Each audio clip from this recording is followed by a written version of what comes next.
Today I'm going to talk about my favorite mechanisms in the game Lords of Hellas, which I played for the first time this past week. It reminded me a little bit of Kemet, maybe a little bit of Scythe, but with more combat. Essentially a dudes on the map game, some beautiful miniatures with Euro elements of engine building and not all that much randomness in the game. The game has something that I really admire in it, and that it makes me appreciate this element of games that have this more. It makes me want to put this in a game if I do a future game with combat. It has NPCs. It has non-player characters, these monsters that generally stay still, but at certain points in the game they can move around the board. So largely it's your choice whether or not you want to interact with these monsters. And the mechanisms with which you interact with the monsters are very similar to the combat mechanisms between players. So I really like this idea that if you don't want to fight your friends, and you're probably going to have some battles anyway at times where it just needs to happen, but if you overall don't want to fight your friends, you have these monsters where you can use the combat mechanism without attacking your friends. So I really like that aspect of NPCs. I also like several layers of the hunt that goes into it. I won't go into the full details of how the hunt works, but even though they're non-player characters, they can still be influenced by other players. I'll give you two examples of that. One, when you're in combat with one of these monsters, or when you're in the hunt, it's combat, but you're in the hunt. The monster draws two cards and picks one of them to play as their attack.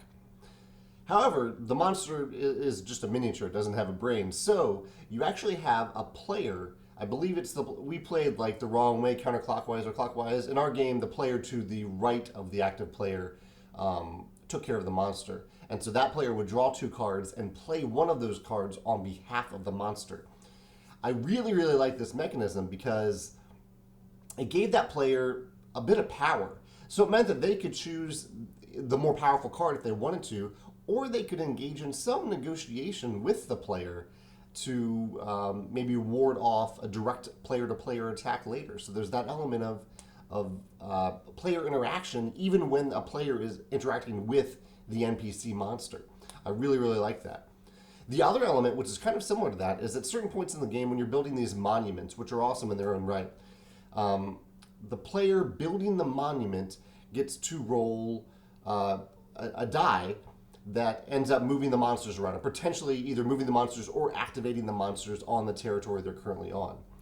So again, this is an NPC thing happening, but a player who does a specific thing in the game is the one who rolls the die and has a choice usually. So if you roll the die and the die comes up saying, hey, this monster moves, then that player gets to decide where that monster moves to. And again, this creates this soft player interaction and negotiation where a player might say, hey, please don't move it there. I promise I won't bother you this turn if you don't move the monster there, or if you don't activate the monster's ability here. So I like that an NPC creates these conversations and soft interactions among players, while also mitigating someone from running away with the game. Because if someone is in a power position, then the human player who's rolling the die or picking those combat cards in the hunt can really go after that player to the fullest of their ability. Really like this aspect of the NPCs and the hunt in Lords of Hellas. If you have a favorite game or a game that uses NPCs effectively in a way that really adds to the experience, I'd love to hear about that in the comments. Or if you have a favorite mechanism in Lords of Hellas, I'd love to hear about that as well. Thanks.